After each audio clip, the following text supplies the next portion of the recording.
Turning 70 is not the end of the road. It is not a closing chapter.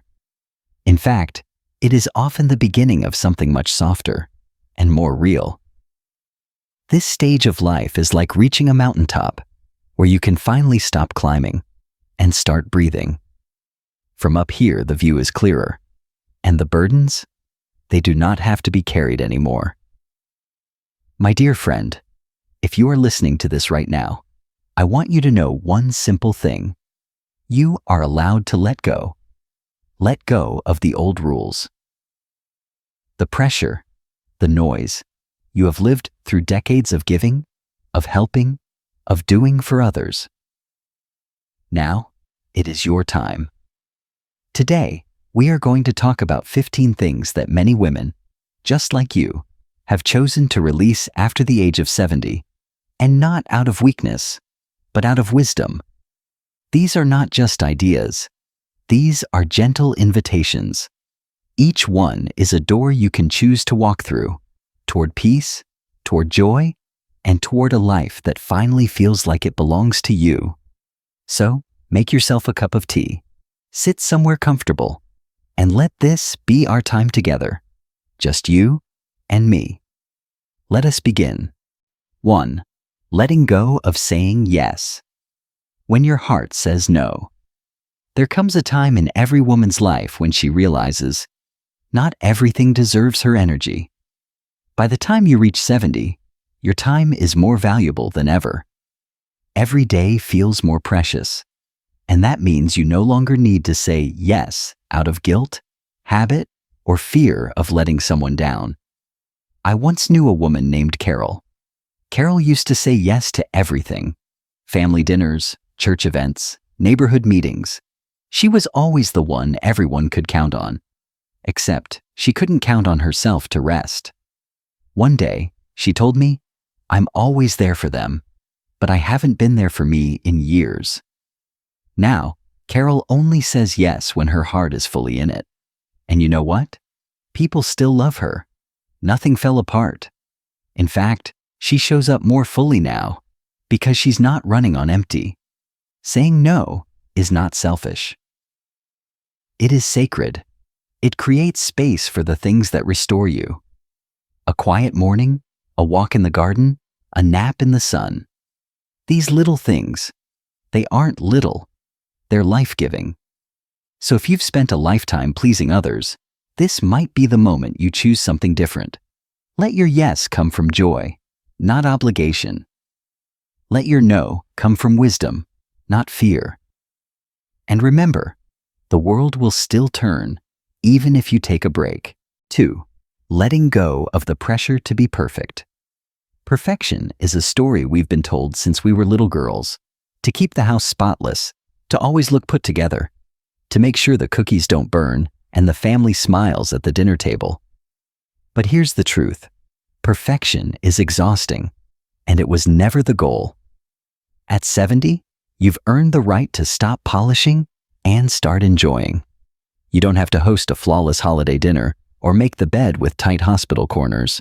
You can leave the dishes in the sink overnight.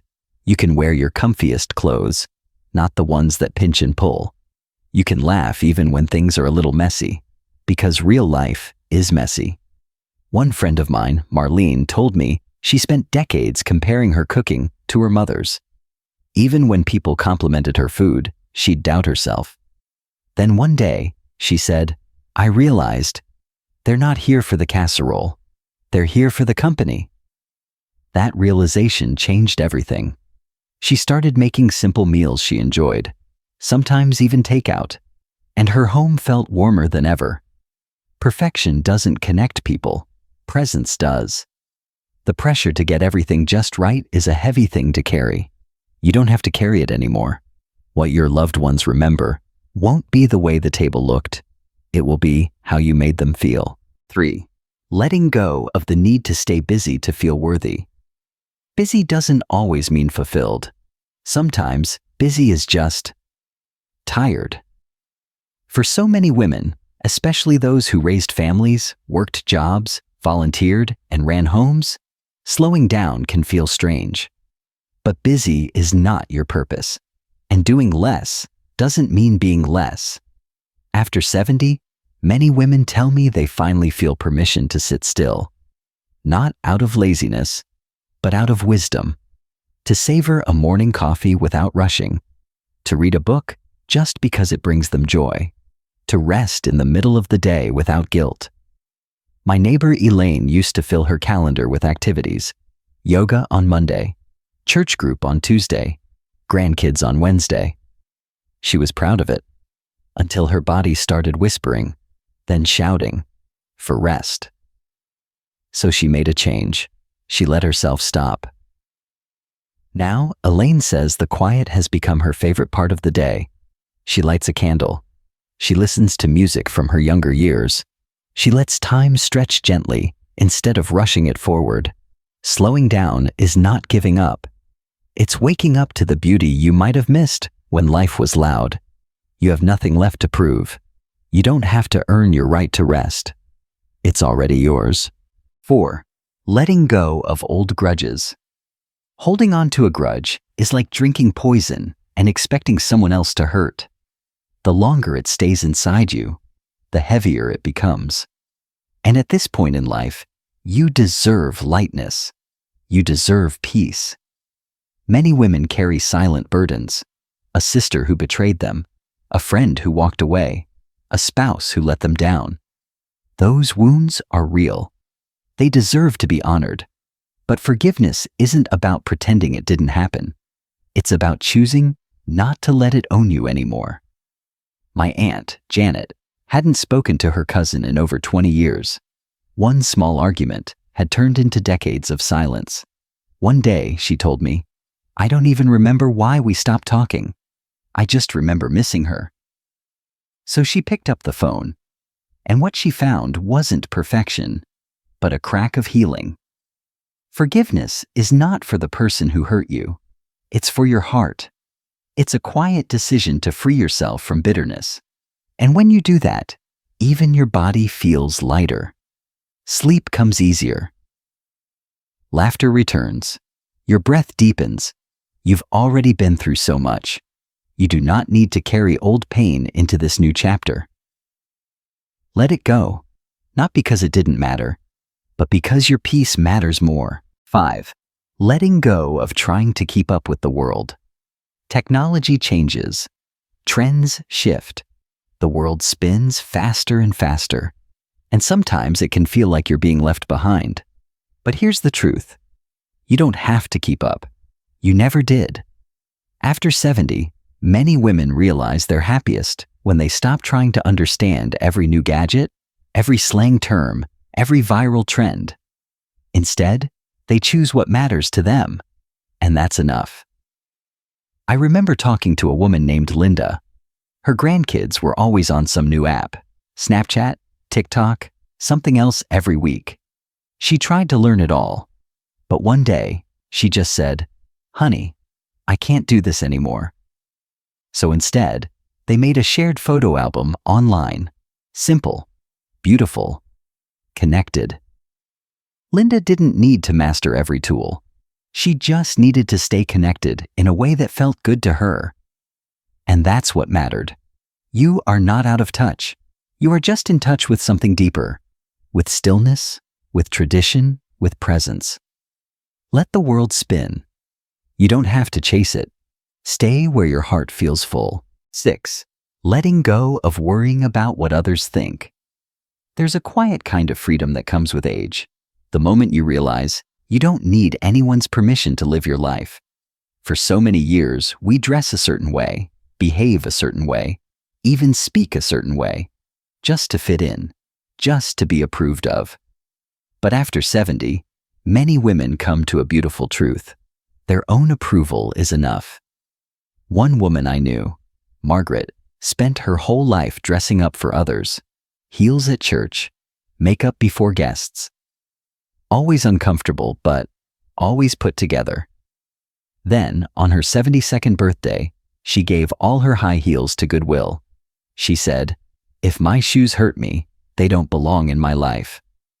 Now she wears soft sneakers and cozy sweaters, and smiles more freely than ever.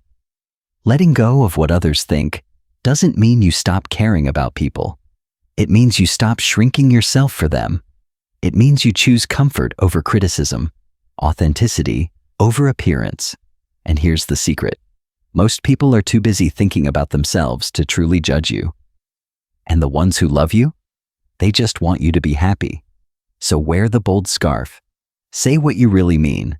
Laugh too loud. Be fully, unapologetically you. You've earned it. 7. Letting go of too many possessions. You are not your things. The dishes, the photos, the furniture, the knickknacks on the shelves. They may hold memories, but they are not your legacy. After 70, many women discover that the real treasure is space. Space to breathe, space to move, space to live. There's a difference between saving something because it brings you joy and saving it because you feel guilty letting it go. I once helped a woman named Gloria sort through her basement. It was packed with boxes, her mother's linens, her children's schoolwork, gifts she never used. She held up a crystal vase and said, "I haven't touched this in 15 years, but I feel bad getting rid of it."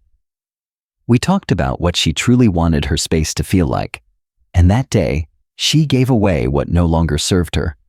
She passed family heirlooms to her grandchildren while she was still alive to tell the stories, and she donated the rest. She told me later, "My home finally feels like peace." Decluttering is not about throwing things away. It's about choosing what deserves a place in your present. Less clutter on your shelves means more calm in your spirit. You deserve that calm. 8. Letting go of over-planning every detail. There's comfort in planning. It helps us feel in control. But when every moment is scheduled, there's no room for life to surprise us.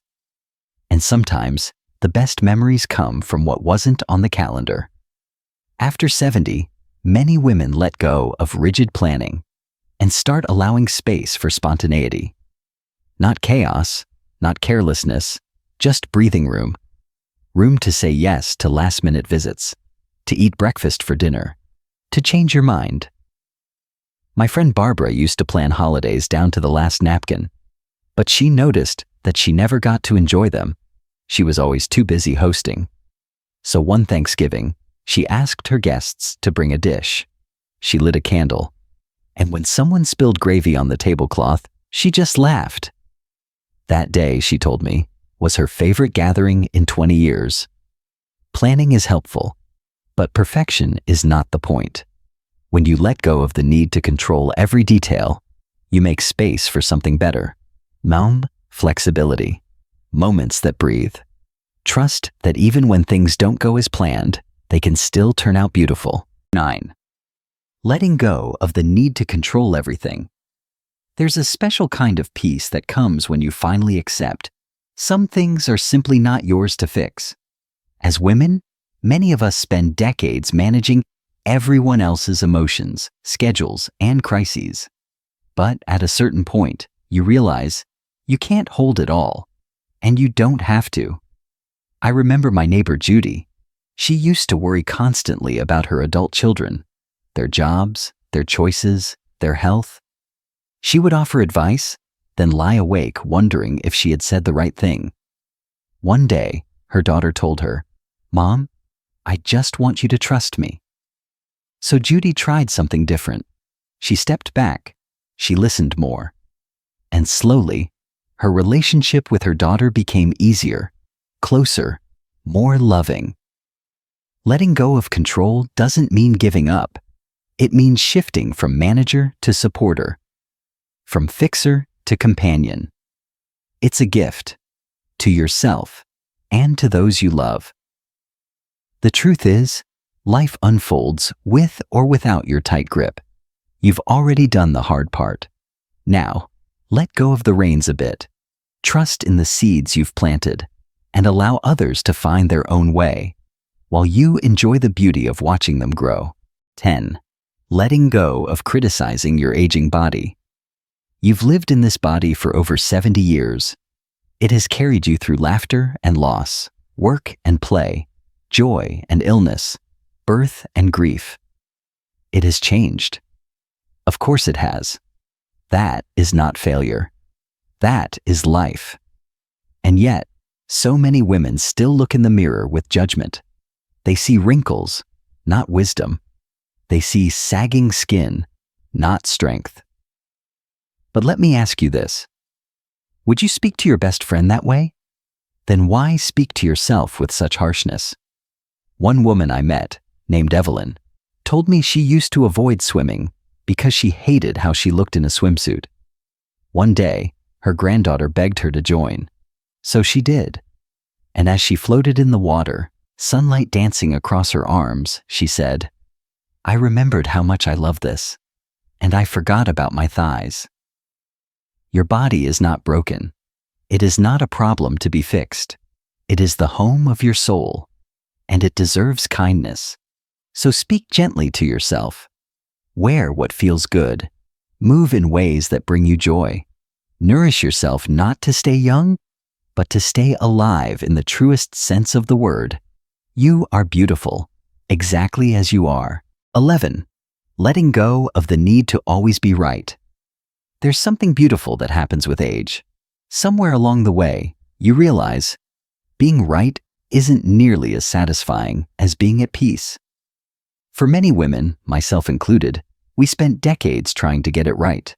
The right way to raise children, the right way to run a home, the right way to speak, to act, to think. And in conversation, especially with loved ones, that old habit of needing to correct or convince, it can sneak in.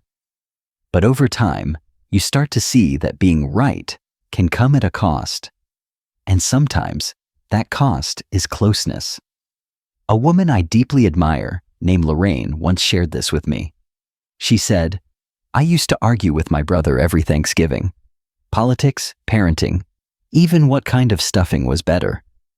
We'd go back and forth until one of us got tired or left the room.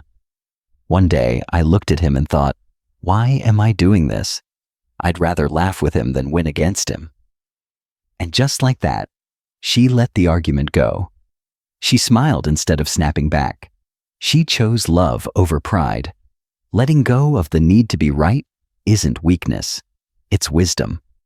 It means you know that relationships matter more than being correct, that silence can be stronger than shouting, that compassion carries further than a well-delivered point.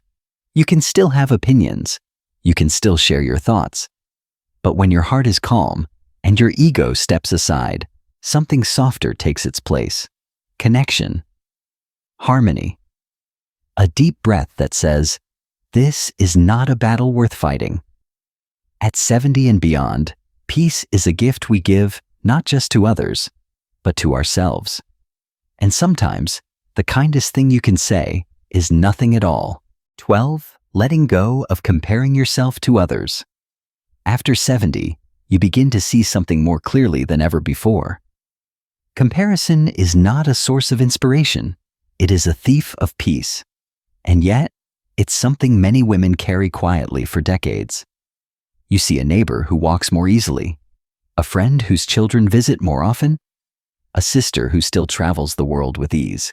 And without meaning to, you start to wonder, did I do enough? Am I falling behind? But the truth is, there is no race, no scoreboard, no one single path through life. The things that make someone else's life beautiful don't make yours less valuable. Their story is not yours to live. I remember a woman named Susan. She told me, "I used to scroll through photos of my friends' cruises and feel like I missed something. But then one day I looked around at my garden, my books, my quiet mornings, and I realized this life I've built is not lacking. It's mine, and it's good." You've carried children, dreams, grief, meals, memories. You've shown up again and again in ways no photo or paycheck could measure. Letting go of comparison doesn't mean you stop noticing others. It means you stop judging yourself in the process. So honor your journey. The quiet days, the deep conversations, the strength it took to stay kind. You are not late. You are not behind. You are exactly where you were meant to be. 13. Letting go of rushing through daily life. Somewhere along the way, many of us learned that moving quickly meant we were doing something right, that staying busy and rushing from task to task meant we were productive, valuable, useful. But the truth is, slowness is not laziness. It is presence. After 70, your days become even more precious, and rushing only makes them feel shorter, blurrier, more distant. So many women I've spoken to say they regret how often they hurried, through meals, through conversations, through moments that never came back. I knew a woman named Clara. She told me, "I used to race to clean the house before guests arrived. Now I light a candle, put the kettle on, and let them walk in as I am." She said her home felt more peaceful, and so did she. The beauty of slowing down is that it opens the door to appreciation. You start to taste your food again. You really hear your friend's voice on the phone. You notice how the light dances across the kitchen floor in the morning. This chapter of life isn't asking you to keep pace. It's asking you to pay attention. Let go of the rush. Let the day unfold gently, without force. There is no prize for speed anymore, only the quiet joy of being fully present. 14. Letting go of the pressure to accumulate more.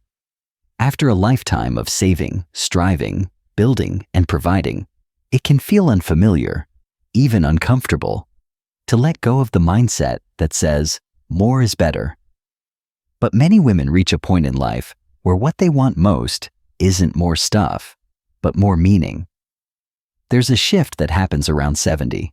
You look around your home, maybe filled with furniture, clothes, keepsakes, gifts you never used, and you realize that the things that used to feel important now just take up space. I remember sitting with a woman named Joyce. She looked around her living room and said, "None of these things hug me back, but my granddaughter does." From that moment, she stopped chasing sales and started making memories. She spent her money on moments, ice cream outings, family dinners, a weekend getaway with old friends. Letting go of accumulation doesn't mean giving up comfort. It means choosing experiences over excess. It means realizing that time is your most precious possession and giving yourself permission to spend it well. You don't need more to feel fulfilled. You need less of what weighs you down and more of what lifts you up. Laughter, stories, connection. Those are the riches that matter most. 15. Letting go of overthinking the future. Worry has a way of sneaking in quietly, especially late at night.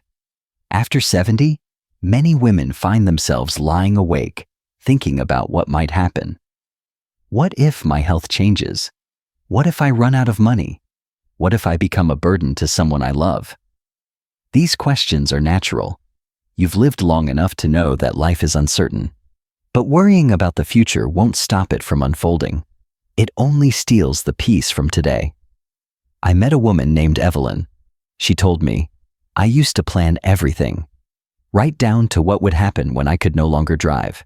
And then one day I realized I was spending all my time preparing for problems that hadn't even arrived." So she made a choice. Each morning, before anything else, she would say, "Today is here, that's enough." Letting go of overthinking doesn't mean ignoring reality. It means choosing trust over fear.